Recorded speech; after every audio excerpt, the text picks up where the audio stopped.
Bueno, hola a todos, mi nombre es Leslie Arbeláez, yo soy cuentera hace algún tiempito. Eh, Muchísimas gracias a los chicos de Nacho Cuenta por mantener el espacio a través de estas estrategias virtuales. Sé que no es sencillo y pues creo que es una forma de reafirmarnos en lo humanos que somos. La humanidad desde que se llama a sí misma humanidad ha contado cuentos. Si miramos longitudinalmente en el tiempo, lo que nos hizo humanos fue eso, el lenguaje y contarnos, la palabra, la transmisión del conocimiento a través de la palabra. Y transversalmente en todas las culturas hay cuenteros. En este momento que estamos viviendo esta pandemia a nivel mundial, nos damos cuenta de la importancia que tiene volver a contarnos las historias y a pesar de que no estemos cerca los unos de los otros, los medios online nos acercan. Creo que reafirmarnos en eso es muy importante en este momento y por eso chicos muchas gracias. Y a ustedes que escuchan como público, pues también muchas gracias porque sin ustedes esto no se puede hacer. Yo los invito a que sigamos sumando iniciativas de contar cuentos y por eso es que yo lo que les quiero contar hoy, más allá de si les cuento un cuento de terror o romántico o de desamor o lo que sea, quiero es más bien como contarles una anécdota de la vez que yo decidí que no quería volver a contar cuentos. Y pues esto ocurrió hace unos añitos, no vamos a decir cuántos, bueno, por aquello de la reserva del sumario. Pero bueno, esto ocurrió hace unos años. Yo tenía una persona muy cercana a mí, una chica que pensé que era una amiga muy valiosa. Y no sé, creo que a veces las personas que son más cercanas son las que primero lo pueden como traicionar a uno. A mí me pasó con ella. Ella esparció un rumor de mí muy feo en un momento en el que yo estaba muy activa en esto de contar cuentos y pues iba a festivales, iba a ciudades, iba a pueblos, iba a teatros, bueno, contaba yo muchísimos cuentos en esa época y ella esparció un rumor sobre mí en el grupo de los cuenteros y la gente que cree cuentos y que cree chismes y rumores pues le escuchó y a mí se me empezaron a cerrar muchas puertas en esa época. Entonces, frente a las cosas que estaban pasando, yo decidí que pues lo mejor que yo podía hacer era dejar de contar cuentos. Y para hacerlo, hice un ritual de despedida a la cuentería. Me fui al primer espacio por fuera del colegio en el cual había contado cuentos. Y digo por fuera del colegio porque yo empecé a contar cuentos cuando estaba en el colegio. Pero el primer escenario que yo vi fuera de mi colegio fue el Chorro de Quevedo. Entonces, si ahí había nacido este asunto, ahí también tenía que morir. Y pues nada, yo subí al Chorro de Quevedo, hice un ritual muy simbólico, muy breve. Fui con una velita y una flor, prendí la velita, coloqué las dos cositas en el piso y entre dientes me conté un cuento que al terminar se me desgarraron un par de lágrimas, yo me enjugué los ojos y para dar por cerrado el tema entré al café de Rosita a tomarme un tinto. Y estaba yo en el café de Rosita, que me encanta este sitio porque además de que soy muy amiga de Rosita, soy amiga de Salomé, que es la hija mayor de ella. Salomé en ese momento tendría tal vez unos 10 u 11 años y estos ojos color verde oliva preciosos. Y Salomé estaba casi siempre en las tardes, pero nunca en las noches. La abuelita siempre la recogía y se la llevaba a la casa. Pero ese sábado Salomé estaba allí en la noche. La abuelita no había llegado, se le habían complicado las cosas y Salomé había estado jugando para arriba y para abajo del café, tratando de atender clientes, diciendo en la cocina cuáles eran las instrucciones que tocaba seguir, porque ella, a pesar de su edad, sí sabía cómo funcionaba el café y tenía a veces una mentalidad de gente grande, pero increíble. Entonces estaba yo tomándome el café cuando Salomé se hizo al lado mío y me dijo, ¿y tú qué tienes? ¿A ti qué te pasa? Y yo como, a mí nada. ¿Por qué? Sí, a ti te está pasando algo y me vas a decir qué te pasa. Y pues yo que siempre he sido de esta conciencia de que a los niños no hay que mentirles, pues le conté. No, Salito, yo pues he tenido unas cosas que me han pasado, yo creo que no voy a seguir contando cuentos, hice esto, tal, le conté la historia. Me dice, qué interesante. Porque resulta que tú, si eres cuentera, es porque tú tienes visiones del mundo. Y solamente las personas que tienen visiones del mundo pueden contar cuentos, pueden contar historias.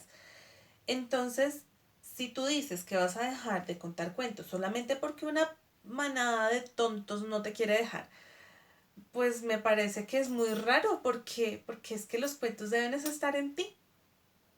Y ella con sus 11 años me estaba dando una lección de vida que yo no había entendido. Entonces me dijo, mira, hagamos una cosa. Vete para tu casa, deja de pensar en esto, no necesitas pensar en esto. Más bien, vete para tu casa y si de aquí a que llegues a tu casa no has tenido ninguna visión, pues deja de contar cuentos y ya. Y te dedicas a tus cosas, a tu carrera, a tus amigos, a tu familia, a las cosas que hacen los grandes. Pero, pero piénsalo, solo cuando llegues allá. Y eso hice. Terminé de tomarme el café, bajé las escaleras, salí del Chorro de Quevedo, cogí el camino de la calle del Embudo y ahora que lo pienso creo que ese café nunca lo pagué. Bueno, me toca pagar un café en Rosita. Y mientras caminaba por la calle del Embudo, que para los que no la conozcan es una calle que empieza muy angosta, tiene 1 metro exactamente de ancho. Y de allí, cuando uno va bajando entre un empedrado de piedras grandes que siempre están mojadas, la calle se empieza a ampliar, hasta que desemboca en una vía en donde bajan carros, hay como una plazoleta y hacia el lado de allá de la plazoleta también sigue bajando la calle. Entonces yo caminé por esta calle que tiene muchas puertas de las casas que son coloniales en la Candelaria y estas casas se han convertido con el paso del tiempo en diferentes tipos de locales. Entonces hay pues, la casa en la que venden chucherías, hay, pues digo chucherías de paquetes y estas cosas, o las chucherías que se cuelga uno como alhajitas, collares, etcétera. Chicherías, hay cafés, hay bares de rock y son puertas una detrás de la otra de estas casas.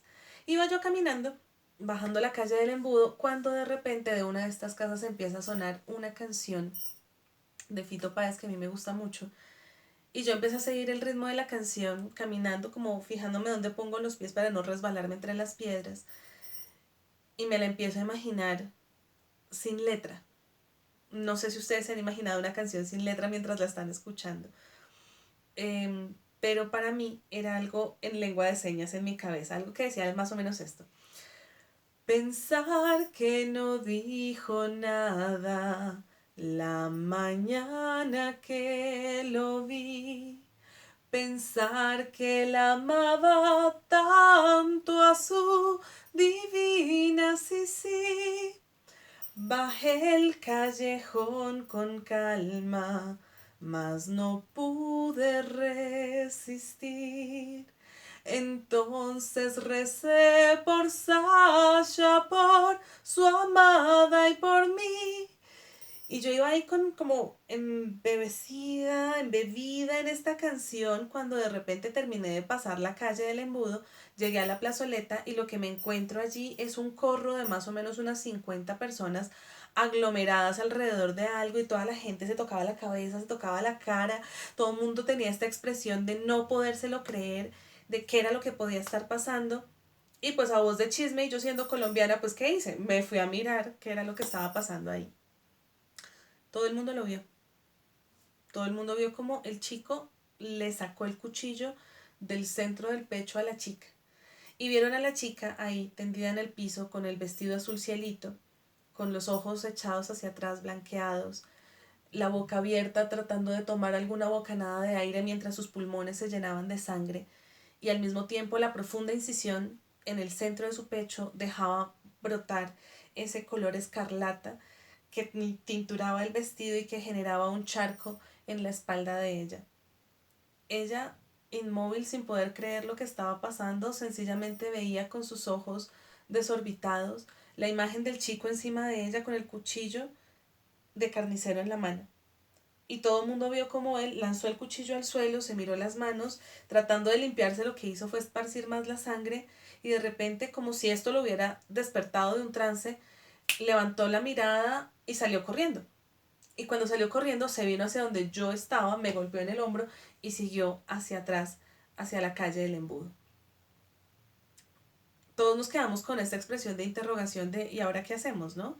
Porque uno no simplemente ve una cosa de esas y deja un cadáver en la mitad de la calle.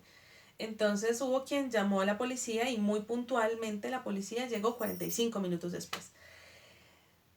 Todos nos quedamos ahí como a la expectativa de qué iba a pasar porque pues finalmente la policía sí hizo lo que tenía que hacer, acordonaron la zona, no dejaron salir a nadie, no se sabía si alguien era cómplice o no del asesinato, tenían que interrogar a la gente y lo que en otros países llaman detectives, en Colombia los llaman intendentes. Entonces el intendente de la policía empezó a preguntar persona por persona qué había visto, qué era lo que había pasado. Y pues efectivamente hubo una señora que empezó diciendo, pues descompuesta emocionalmente, empezó, es que yo lo vi todo, yo lo vi, yo lo vi. Yo vi cuando él le sacó el cuchillo del pecho, yo lo vi. Y al principio no salía sangre y la chica como que no había caído en cuenta, pero de repente fue como un borbotón así terrible, yo lo vi. Y él lanzó el cuchillo al piso y se miró las manos y se esparció la sangre, yo lo vi, salió corriendo por allá, yo lo vi. Acto seguido le preguntaron a un punquero de estos que venden inciensos y que tienen una cresta de jabón rey. Y le preguntaron al chico, bueno, ¿y usted qué vio? Y entonces él se fijó en una sola cosa, él no salía del asombro y se fijaba en una sola cosa y decía, uy, marica, la sangre, huevoncitilla. Y es que la sangre es una cosa, marica, que gonorrea. Y ahí va la cosa y así le preguntaron como a otras personas, datos van, datos vienen, les preguntaron, bueno, ¿y quién era la persona? Y unos decían que era un hombre mayor, otros decían que era un joven, unos decían que era gordo, los otros decían que era como medio atlético. Nadie se ponía de acuerdo, le preguntaron incluso a dos señores que habían estado tomando cerveza en una de las tiendas de la esquina, qué era lo que habían visto. Y uno de ellos dijo, no, pues yo estaba ahí con el compadre echando dominó y echándonos ahí unas amargas cuando de repente llegó la china ahí con el man y que, ay, que suélteme, que suélteme. Y pues uno no se mete en problemas de pareja porque es que pues, eso después es para problemas para uno. Entonces pues ahí seguimos echando al dominó y yo que me sale un doble 6 y tenía yo también todos los 6 allí. Ah, estaba pues a cachito de nada de ganarme la partida de dominó. Y entonces pedí otra ronda de cervezas y estábamos ahí echándole a las amargas cuando de repente la vieja esa que está allí con las bolsas de mercado gritó, ay, ay, que la mató, que la mató. Y pues como el chico dominó estaba pues en el mejor momento, puse las últimas dos fichas y gané. Y entonces mi compadre me dijo, marica, como que pasó algo allá afuera y salimos los dos a ver y pues ya la china estaba ahí tirada muerta. Y me pregunta el intendente a mí, es mi turno. Abre la libreta, toma mis datos personales y me pregunta qué pasó. Él no preguntó qué había visto yo. Él me preguntó qué pasó. Y frente a todo lo que las demás personas habían dicho y yo con mi incipiente primer semestre de psicología en curso, sin saber mayor cosa de nada, me aventuré a contarle la historia. Y le dije, ellos eran amantes a la fuerza de ella y a la fuerza de él.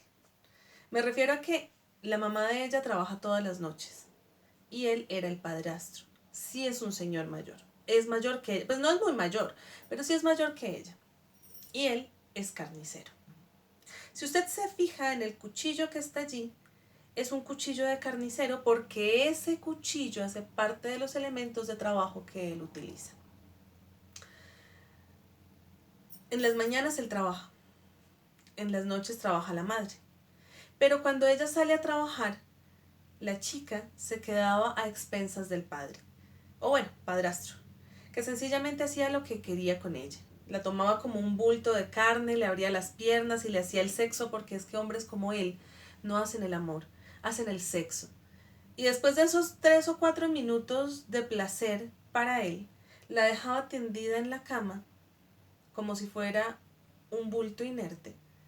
Y acto seguido preparaba una cena que no tenía que ser algo muy elaborado, no tenía que ser un cordon bleu ni nada por el estilo.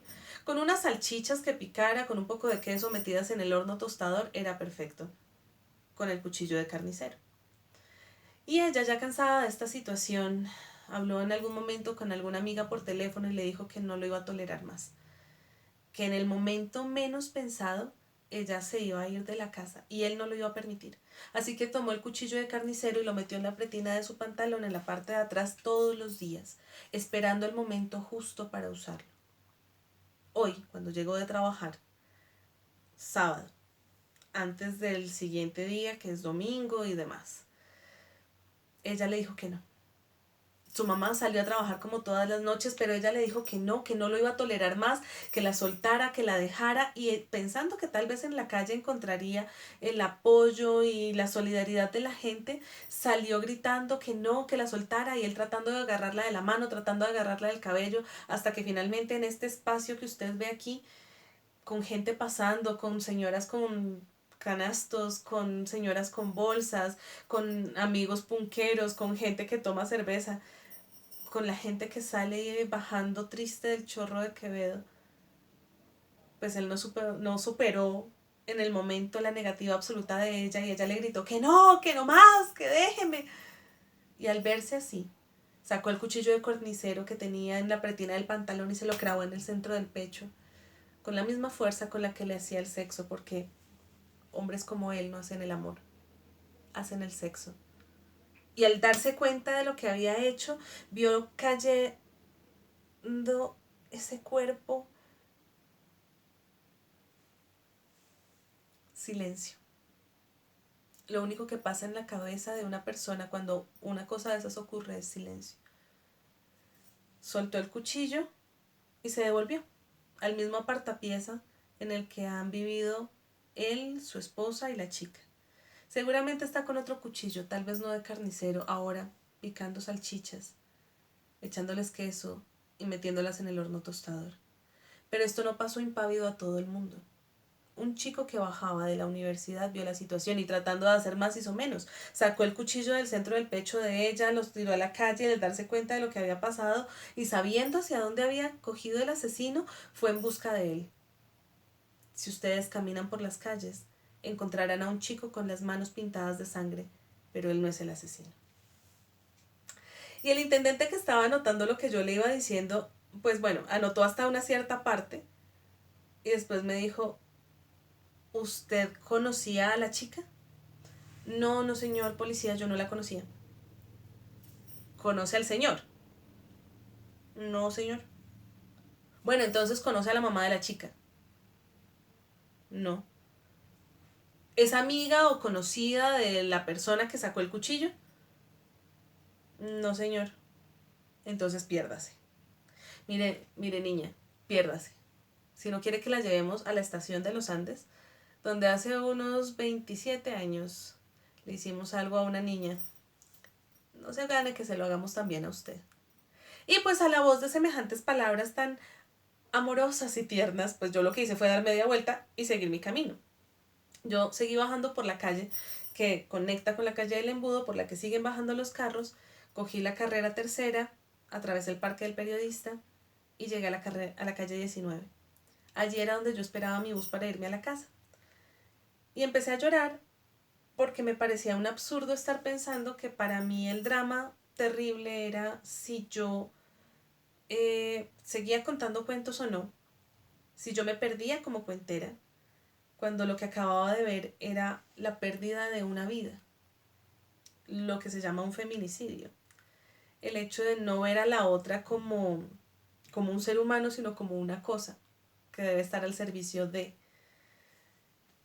Y para mí eso fue demasiado fuerte, o sea, yo no sabía cómo sentirme, tenía una sensación como de asco, como de náusea que me llegaba desde la boca del estómago hasta la boca misma y me hacía llenar la boca como de agua, como cuando uno sabe que se le está bajando el azúcar y uno no sabe qué es lo que le pasa. Y yo que no sabía cómo asimilar todo lo que me acababa de suceder, pues lo único que atiné a hacer es lo que siempre hago cuando las emociones son muy grandes para mí, que es llorar.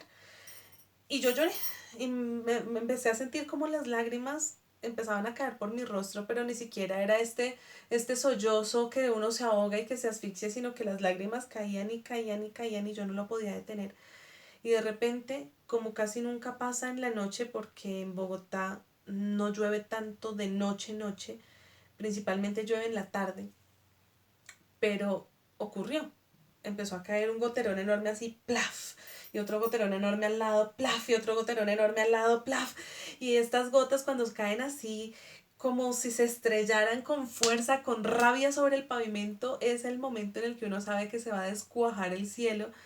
Y en menos de 30 segundos estaba diluviando en Bogotá y yo parada en la mitad de la 19 con tercera, caminando hacia la carrera cuarta, veía cómo las lluvias de mis ojos se mezclaban con las gotas de llanto del cielo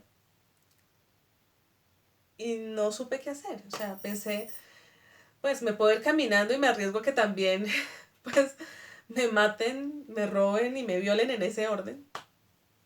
O me espero acá el bus, pero no quería quedarme quieta. Tenía una absurda necesidad de caminar y caminé. Caminé más o menos hasta la carrera séptima, que no es un trayecto largo, pero al darme cuenta de que alrededor mío ya la gente no estaba tan chévere y tan bonita, pues saqué la mano y paré un bus. Y el bus pues ya tenía algunas personas adentro y los vidrios estaban empañados por el frío de afuera y el calor y el vaho respiratorio de la gente.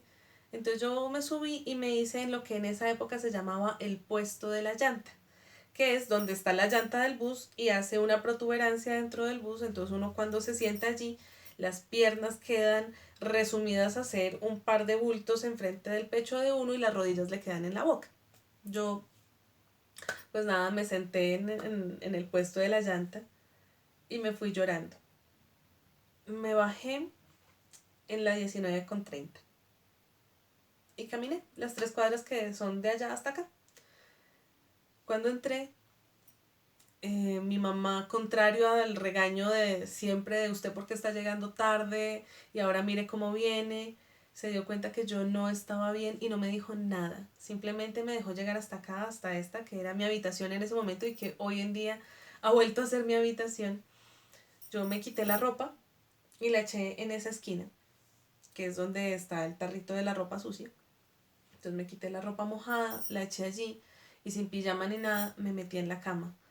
Me arropé con las cobijas y más o menos unos 10 minutos después mi mamá muy sabiamente, sin hacer ningún reclamo ni ningún reproche, entró por la puerta y colocó en esa mesa de noche un sándwich y un jugo de mora. No me dijo, mira hijita, come, no, en un silencio absoluto. Los dejó allí, salió, yo en el curso de la noche me fui comiendo esa comida, que era lo único que podría haber tenido en el estómago en ese momento, y me dormí. A la mañana siguiente, pues fue domingo, y mi mamá, para tratar de levantarme el ánimo, pues hizo una cosa que ella sabe que me parece muy chistosa, y es que mi mamá tiene una sudadera color curúa. Como todas las mamás, toda mamá que se respete tiene una sudadera, pues por lo menos de mi generación de madres, tiene una sudadera o color azul cielito, o color curúa, o color rosado. La de mi mamá es color curúa. Entonces se la puso y me dijo, hija, levántate que nos vamos para ciclovía. Y yo pues que no le quería hacer el feo tampoco a mi mamá, o sea, ya la noche anterior no había entrado, no la había saludado como era debido, como era correcto. Entonces pues nada, me levanté, me puse pues tenis, un pantalón de sudadera, una camiseta, nada muy elaborado. Me recogí el pelo hacia atrás en una cola de caballo y salí con mi mamá a ciclovía. El plan con mi mamá de ciclovía no es trotar, no es correr, es caminar. Y salimos caminando hacia la 26 porque pues, nos gustaba más la ciclovía de la 26 y hay unas tienditas, una serie de tienditas. Hay una que se llama El Amigo, donde es don Chucho el que atiende la tienda. Y él siempre colgaba los periódicos en la puerta.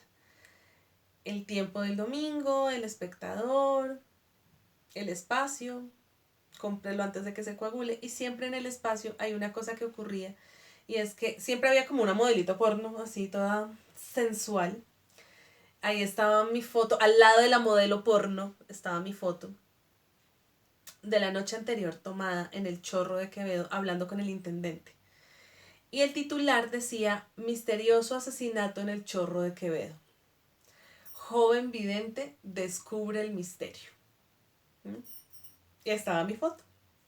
Entonces yo cogí el periódico, lo zafé de las pinzas en las que estaba, cogí el periódico y empecé a leer la noticia donde se veía que yo estaba hablando, contaban la historia que yo había puesto, entonces que hubo uno de los policías que dijo, bueno, pero si ella dice que la cuestión fue que el muchacho se subió hacia la calle del Embudo, hay que hacerlo, hay que mirar. Entonces se fueron, buscaron, encontraron al chico con las manos ensangrentadas, le preguntaron, él dijo que él había visto quién era el asesino y cuando vio que la gente se aglomeraba, de todas maneras él se había quedado allí observando, cuando se sintió observado, él salió en busca del asesino, el asesino corrió por la calle del Embudo, él se fue detrás y llegaron a una serie de apartapiezas donde él estaba cocinando, no me lo van a creer, salchichas con queso por encima en un horno tostador. Y pues yo era la vidente de la situación. Y me acordé de Salomé, que Salomé había dicho, si tú bajas por la calle del Embudo y llegas a tu casa y no has tenido ninguna visión, listo, deja de contar historias. Y yo cogí ese periódico y lo abracé y lo apreté contra mi pecho porque no era suficiente. Los seres humanos, para nosotros nada es suficiente. Porque es que esto no era una cuestión de contar o no contar cuentos, esto era una cuestión de lo terrible y lo dura que es la realidad y cómo a veces la menospreciamos. Y cómo esa chica había sido tan menospreciada, tan menoscabada en la vida. Y yo seguía apretando ese periódico contra mi pecho y lo seguía apretando y lo seguía apretando y lo seguía apretando hasta que me quedé sin aire y de repente lo que pude hacer fue tomar una bocanada de aire como... ¿Y yo qué hago esto? Y miro a mi alrededor y me encuentro con una calle que empieza muy angosta y termina en una desembocadura, con piedras que siempre están mojadas, con puertas al lado y lado, y la canción de Fito Páez sonando.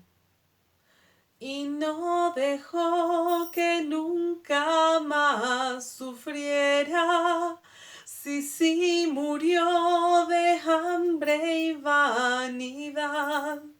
Amar y tuvo muerte lenta. Así él meó 3 veces mis zapatos y llegó hasta el bar. Y entonces me di cuenta de lo que Salomé me había dicho. Nada había pasado. Solamente era una visión que yo tenía del mundo. Y cuando bajé la calle del Embudo, en la desembocadura de la calle, ustedes no me lo van a creer, había una aglomeración de más o menos unas 40 o 50 personas en corro. Yo no quise acercarme. Yo pasé derecho. Supe que habían asesinado a una chica ese día. No quiero saber en qué condiciones. Nunca me ha interesado indagar la historia real.